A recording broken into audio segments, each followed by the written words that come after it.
Hello, and welcome to episode 18 of Charlotte Mecklenburg History with Dan Morrill.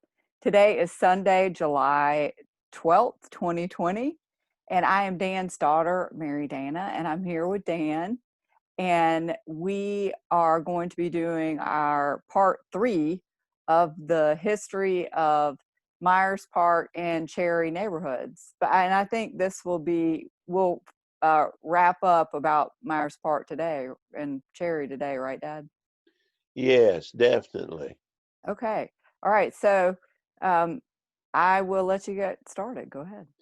Well, I'm going to mix two things a little bit here. My preservationist side's going to come out, but I'm going to try to get through. So kind of keep me aware of time, okay? Okay. I'll I set did my want to bring timer. people up to date on what's going on with Preserve Mecklenburg because we're doing a lot of interesting stuff, and it'll be quick. We have now bought the grocery store. I've talked about that before. We'll be seeking a buyer, put a preservation covenant on it, but that's the one on Booker Avenue, and that's done. We also have an option to purchase, an assignable option to purchase Cedar Grove, this 1831 antebellum farmhouse up in North Mecklenburg that's been judged of statewide significance. We'll also be seeking a buyer for this. So that's another project we're involved in. We continue to work on the Frank McNinch house. We've had a podcast on that before and mentioned it, and we'll mention it again, by the way, today. But we're trying to get a preservation solution, and I think we're very, very close to having some very exciting news about this project. We continue to work on trying to find a preservation solution for the Mays house on East Morehead Street. This is going to be a real tough one, but we're working on it. We had someone come and look at it last week on the feasibility of moving the house to another site. Now, this is a done deal virtually. This is the Knowlton Shaw house on Mecklenburg Avenue in Plaza Midwood, and this is going to be saved. It was going to be destroyed, but we were able to find a buyer to buy it. He's going to accept a preservation easement. It's going to be a great project. And also, you remember you gave me trouble about this being a house before. Edgewood Farm, which is up on Eastfield Road, that's a done deal too. The zoning has essentially been approved, and that project's going forward. And I'm going to make a little pitch. This Preserve Mecklenburg is doing great work, which I just went over. It's got great potential. And I would simply say to any of you who really care about historic preservation and the history of the community, please consider becoming a member of Preserve Mecklenburg. It's $25 a year, and you can go to www.preservemec.org/donate and do it online, or you can make a check payable to Preserve Mecklenburg, 1031 South Caldwell Street, Suite 200, Charlotte, NC 28203. Really what we need is to be able to convince people that people really care about preservation. And of course, your membership is fully tax deductible. So back to Myers Park. I've said it 2 times before, I'm not an expert on Myers Park. If you want to know all about Myers Park, read Legacy, the book by Mary Norton Kratt and Thomas W. Hanchett, which you can buy at the Duke Mansion. And let's talk about the richest resident who ever lived in Myers Park, James B. Duke. His family his family was from Durham, the Durham area, made a lot of money in tobacco, Lucky Strike cigarettes.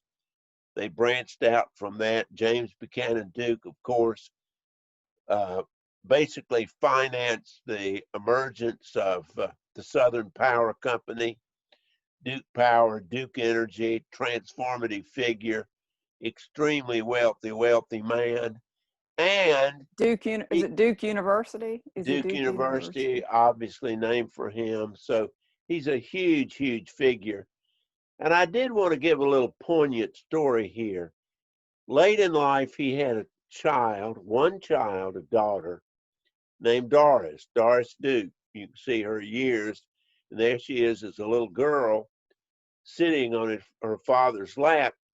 And he basically really, he got this house in Myers Park that I'll show you in just a minute for two reasons. First, because he had business here. And secondly, he wanted his daughter to know about the South because James Duke lived in New York City. He had a country estate in New Jersey, so he wanted to have a Southern home. So that's really what he did. But he wanted his daughter to have friends, and so Duke would recruit children from the neighborhood to go and play with Doris. And one of those people, I've got her big picture here, was Lucille Ward Reynolds. Now, she grew up in this big colonial revival style house, which was right down the street from the Duke Mansion. It's on Hermitage Road. And of course, it's got that big colonnade and the bilateral symmetry that you expect in a colonial revival style house.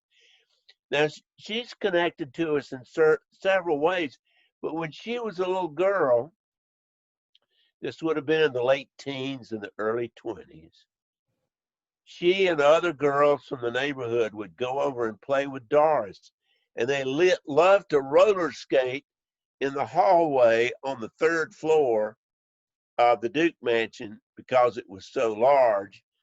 And Isabel married the woman who owned the villa, the Reynolds Gormajenko house on Providence Road.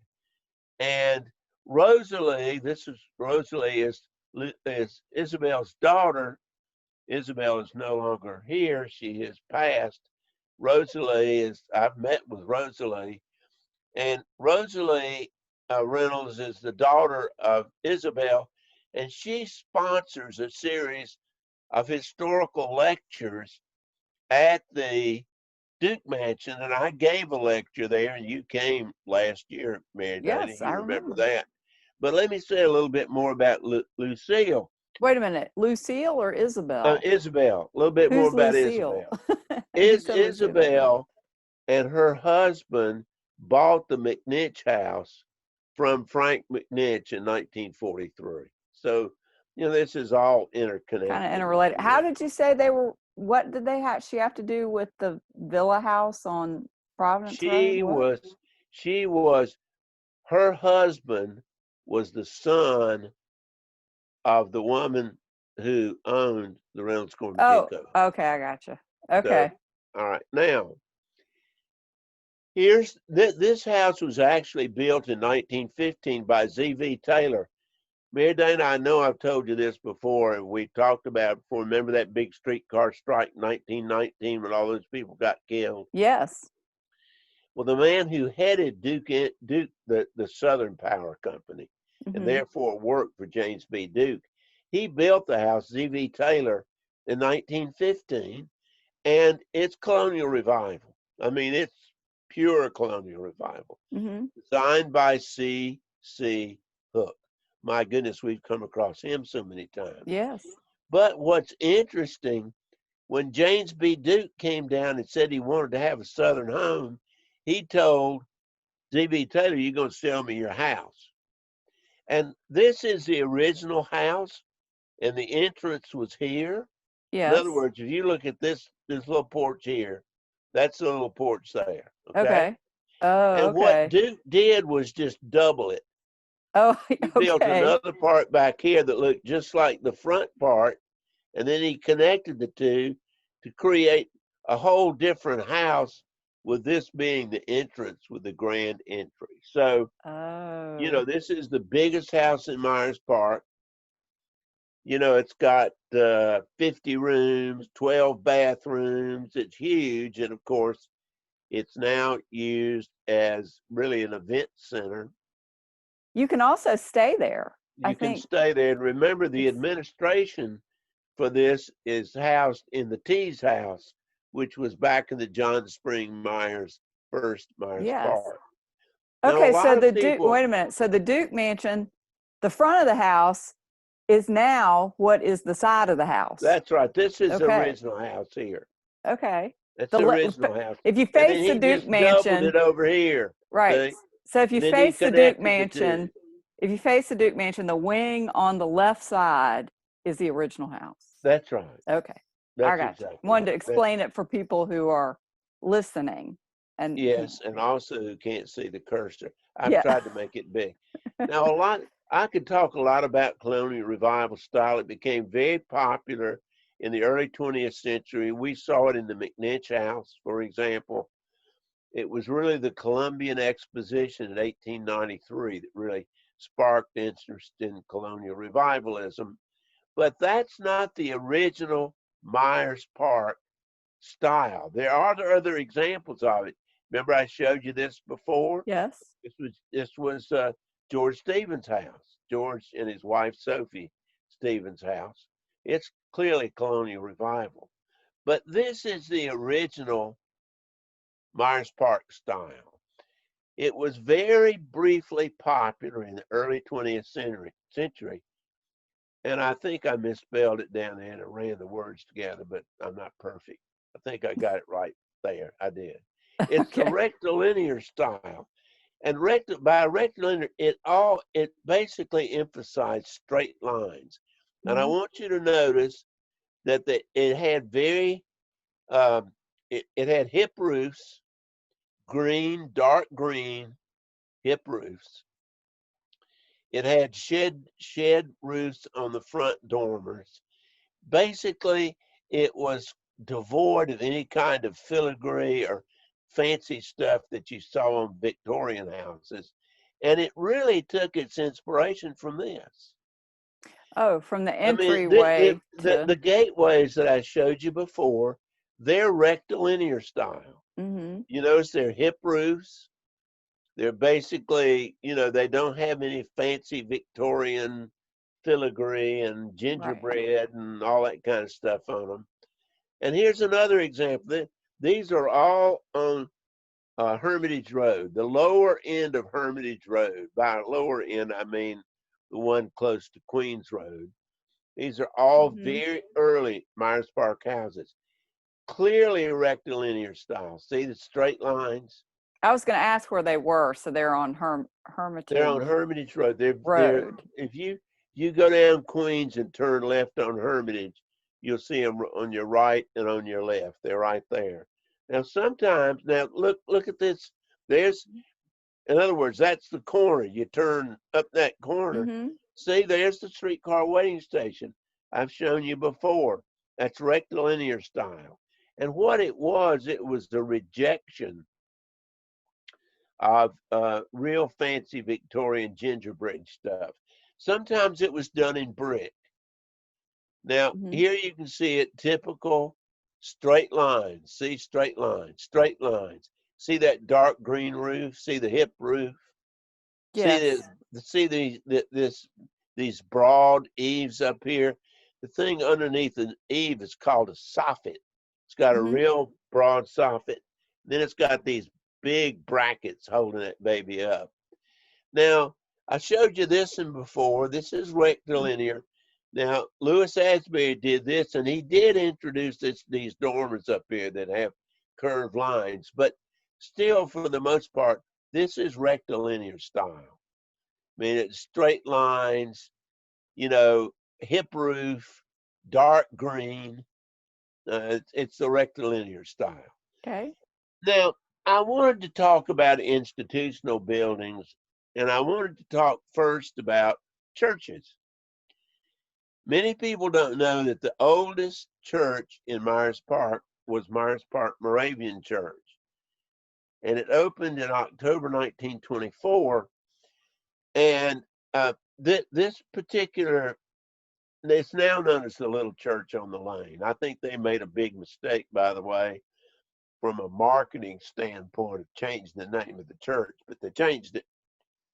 But this really, all of the church buildings in Myers Park but one are revivalist. That means they're hearkening to the past. They're trying to bring images, traditional images from the past to the present. Most people feel most comfortable with traditional revivalist styles in their church buildings. Now, this building was basically built by the Moravians who were expanding into Charlotte. And you remember the land for this was given by the Wofford family that had their home up where Harry and Bryant Funeral Home has been, that's soon going to be torn down. We also talked about that before. Mm-hmm. And by the way, the Moravians clearly were calling upon traditional Moravian concepts. I don't know who the architect was. My guess would be it was someone out from Winston-Salem, where the center of the Moravian Church in the South was located. But one of the things the Moravians were trying to do was to build a building that if the church failed, it could easily be turned into an apartment house. And originally this was everything. The preacher lived upstairs, the church was downstairs. And so it was all encased in one. So here's the building today, still there. They added this sanctuary, which is a very, very handsome building. This was done by William Pepys. Now, Pepys was a very, very good friend of Herbert Spall, who was the first minister who came to Charlotte to head the Moravian Church. And you can tell that Pepys simply was copying traditional Moravian concepts. And if you go to Old Salem, you know, you'll see steeples just like this. I want to mention that that you and Mom were married in that sanctuary. That you grew up in that church. That's right. And, you know, I think one of the things that's so distinctive about this architecturally is how close it is to the street. Most of the churches in Myers Park are more suburban, whereas this one really is right close to the street. And I think it's an extremely handsome building. So on Moravian Lane, that's where it is, right? On Moravian That's right. Lane. And 1948 was when this particular sanctuary building was completed. And your grandfather was Frank Caldwell was a big factor in that church. And I'm still a member of that church, and you know, I'd love to see it flourish. I think we're suffering as a society, from my perspective, of the fact that so many of the younger people just don't have much of a church attachment. But anyway, that's just me. Now, here's the second oldest, 1929. Now, I'll show you a better picture, but I wanted to give you the original newspaper article. It opened in April 1929. This was Myers Park Presbyterian. So that's the second oldest. Now, it was done by James McMichael, who was a big church architect. But that church has been totally changed inside. The whole seating pattern has been changed. It's been turned more like, see, that's a medieval cathedral.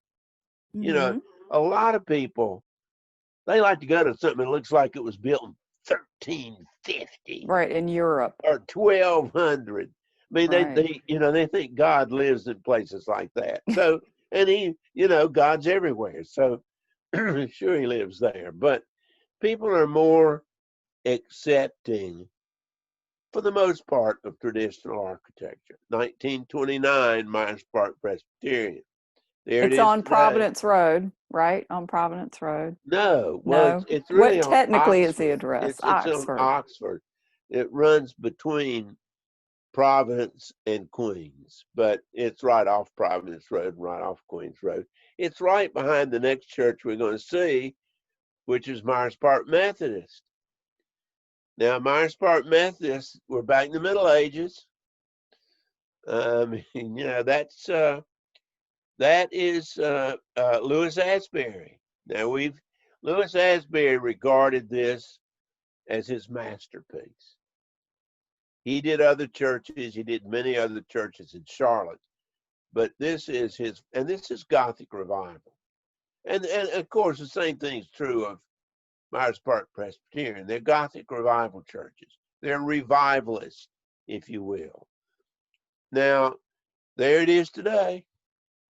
On the And of course, corner of Providence and Queens. Absolutely. Right? And I'm sure many people go by it all the time, see it all the time. I know some people think that it's actually one giant church. They don't realize that Myers Park Methodist and Myers Park Presbyterian are two separate churches because they almost bump into each other. Well, they do. They back up to each other. Right. But they're actually two different churches. And they're both very, very, very successful churches. There's no question about that. Now, the third one is Myers Park Baptist. Now, the church was established in 1943, but they didn't complete this building until 1952. Now, this is revivalist, but instead of going back to the Middle Ages, it's going to early colonial America. Mm-hmm. And of course,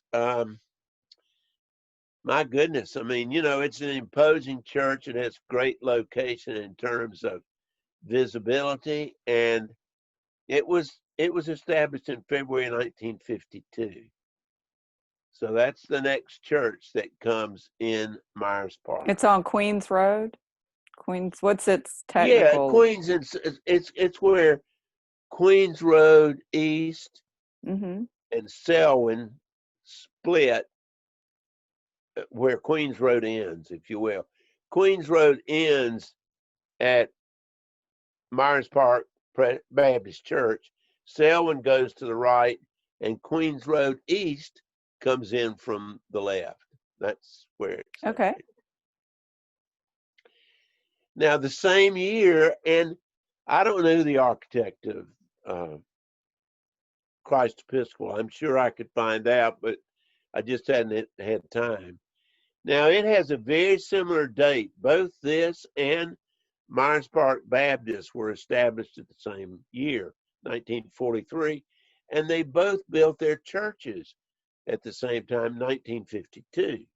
Now, even though it's a little bit more expressive of maybe not strict adherence to revivalism, it's still basically revivalistic. And you can see that big gable roof, colonnaded front porch, and it's essentially. And of course, this, I believe, now I could be wrong, I believe that this is one of the largest Episcopal churches, if not the largest Episcopal church in North Carolina. I know this, it is very viable and very, very successful. It's a very important church. And I grew up and here's the original processional going in when they dedicated the church in 1952. And I grew up in the Episcopal church. And you were an acolyte, weren't you? Oh, but it was. I lighted a lot of candles. Now, this is the exception. To the styles, right? It is. And in my own personal belief, in my own personal taste, I think architecturally, this is probably the most important church in Myers Park. Now, this is an old church. By that I mean the congregation, St. Marks Lutheran Church. They were located on North Tryon Street, right next to where the old Behringer Hotel was located. But in 1959, largely because of the real vision of the minister, they decided to move to Myers Park. They not only decided to move to Myers Park, but they decided to build a very different kind of church, because the church they came from looked just like Myers Park Methodist. It was a Gothic revival, Middle Ages kind of looking church. And they hired a nationally renowned architect by the name of Harold Wagner. Now, Harold Wagner has done a lot of churches. He really specialized in churches. I don't have a picture of it here, but he did the inside of the chapel at the Air Force Academy. So he was bold, imaginative, and different. And I'll show you the inside of this church. I mean, it is just absolutely spectacular.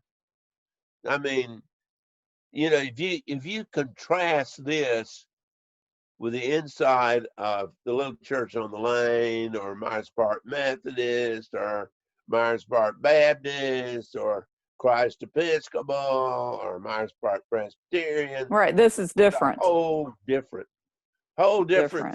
This is looking toward the future. Mm-hmm.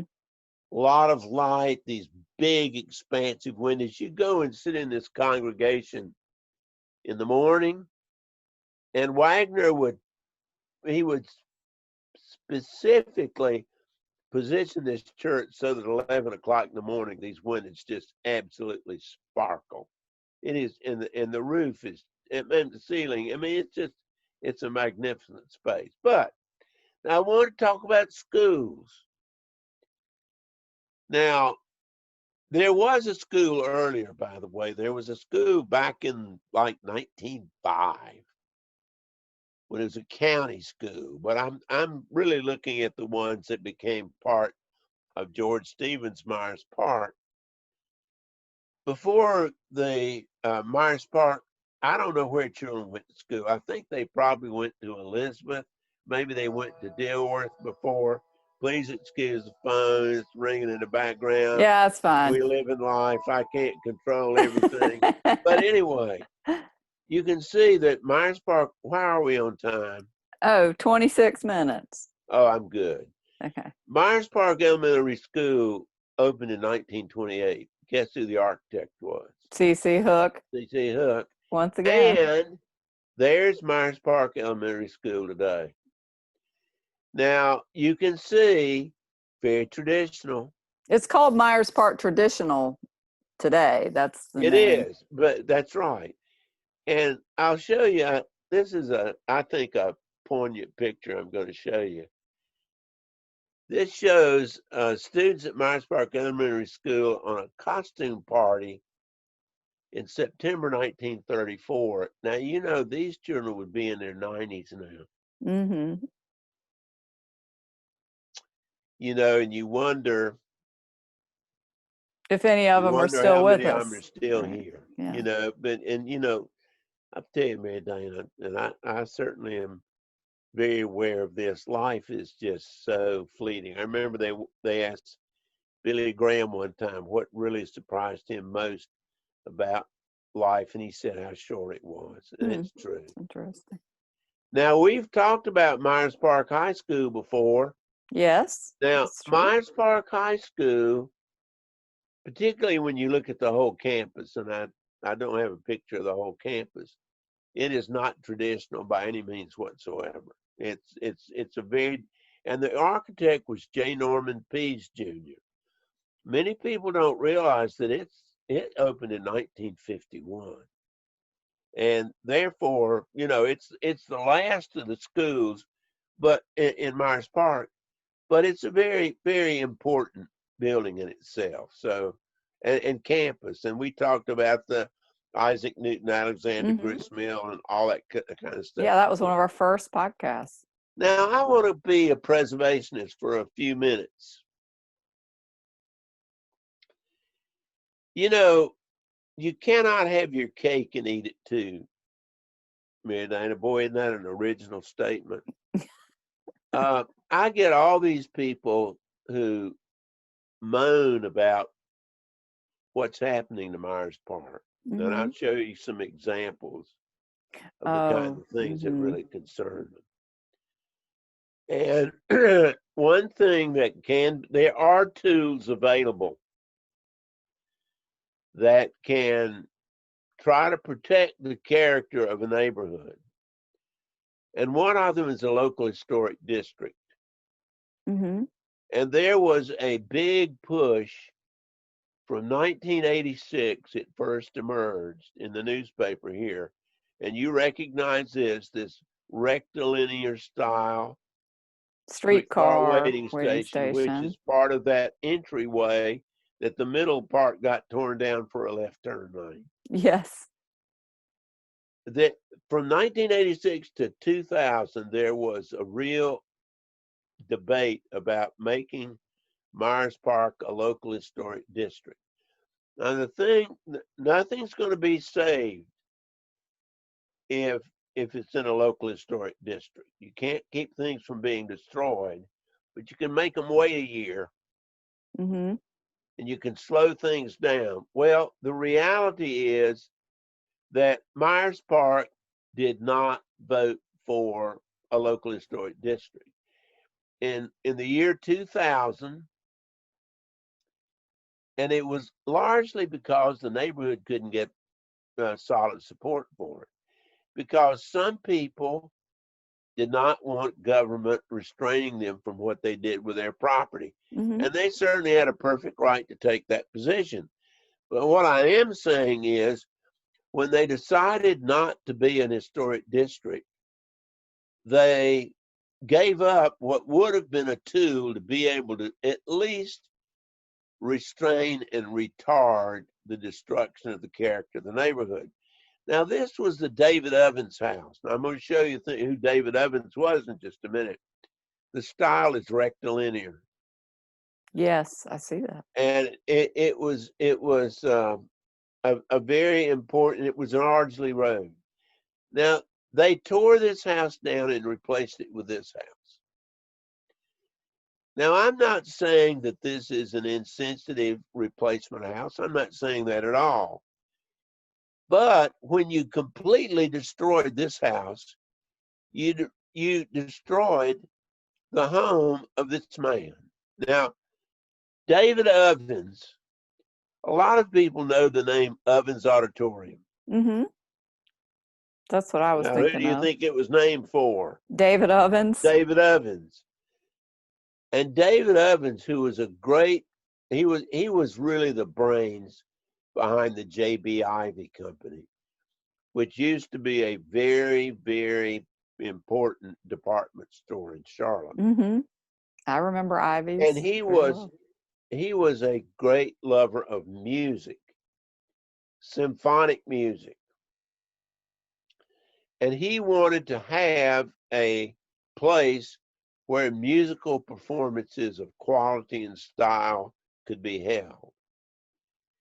And working with Victor Shaw, who, by the way, lived in that Knowlton Shaw house that I showed you earlier on Mecklenburg Avenue that we've saved from being destroyed. He knew the only way he could get support for this was to advocate this, and that is the Charlotte Coliseum, Mm-hmm. the A.G. Odell Jr. Coliseum. So this man had an enormous impact on the built environment of Charlotte. And therefore, when the only thing they had to do in tearing this house down was to make sure there weren't any rats in it. They tore it down, they built this.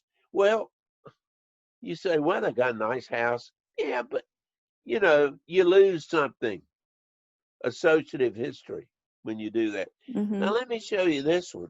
Remember that Myers Park Baptist Church? Yes. I don't know anything about the associative history of this house, but this house was on Roswell. Mm-hmm. And it was obviously a colonial revival style house, and a house of substantial proportion. Myers Park Baptist Church tore this house down, and there you can see what they did to build a family life center. Mm-hmm. Now, let me tell you, the most difficult ethical choices, in my opinion, do not arise when you're talking about choosing between good and evil. It's when you're choosing between competing goods. Mm-hmm. I mean, you're not going to, Myers Park Baptist Church is obviously a very beneficial institution. But if this had been in a local historic district, they would have had to wait a year. And that would have given an opportunity to try to find other solutions, other ways to be able to keep it from being torn down. Whereas, they just came in there one day and smash, it was gone. Well, Myers Park made a fateful decision when it decided not to be an historic district. Now look at this, Mary Dana. This is occurring all over Myers Park. Where is that house? I don't remember. The street's not important. Okay. I can't remember. That's not what I'm trying to illustrate. Okay. It's in Myers Park. It's over off of Queens Road. But you remember what we talked about with John Nolan and the idea that the tree cover was so important, and there's also a sense of a rhythm to a streetscape. Now, somebody tore down a house that was the scale of this house and built this. Now, somebody can say, well, these people have a perfect right to build a house that size. Sure, they did. Absolutely. But it's like going down the street and you got boop, boop, boop, boop, boop, boop, boop, boop. I mean, you got these big, and this drives a lot of people in Myers Park will say, this really is, they hate these, they call them McMansions, these things that are built. Well, here's another one. See these houses here? Oh, so they're disproportionate, right? These were very distinctive scale houses, right? I mean, these were very distinctive scale houses. Well, okay.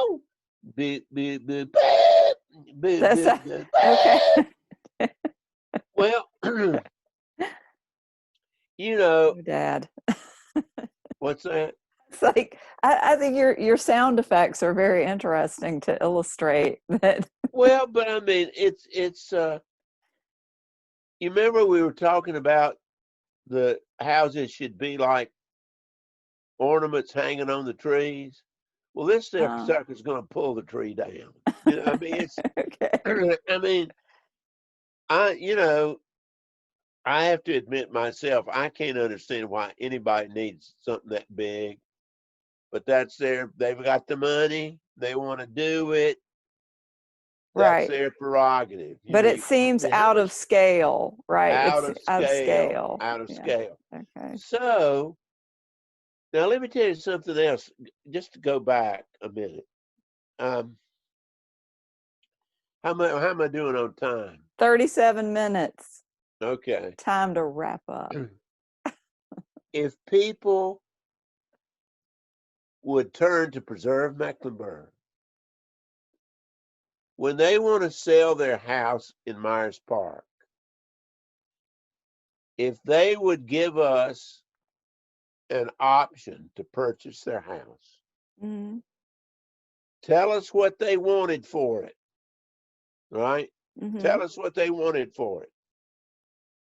Then we would be able to market it, seek to get their price for it, and have somebody build a house that would, see that finger going whoop, whoop, see that finger going whoop. Yeah. See, this destroys Myers Park. So you're saying if you have a historically significant house and you are thinking about selling, any house in Myers Park is significant. Then contact Preserve Mecklenburg. Absolutely, because we'll seek to get you your price, and we'll work with the new buyer to have a preservation easement on it that will allow them to have as big a house as they want, maybe put it in the back or whatever, but don't do this. Now, maybe you think I'm being kind of crazy, but anyway, that's, Dad, tons of people think you're crazy. It's fine. well, it's probably I am a little bit. Anyway, I wanted to let you know that Oh, is the end. the end. Okay, I see that. The end on the slide. So we That's finally right, got through the Myers end. Park and Cherry. And okay, so Dad, thank you for being here. And thanks everybody for joining us. We're taking next week off, but then after that, my dad is going to talk about the Dilworth neighborhood. He's going to start in on that. So that should be interesting. And if you want to contact my dad, Dan Morrill, you can email him at danmorrill2@gmail.com.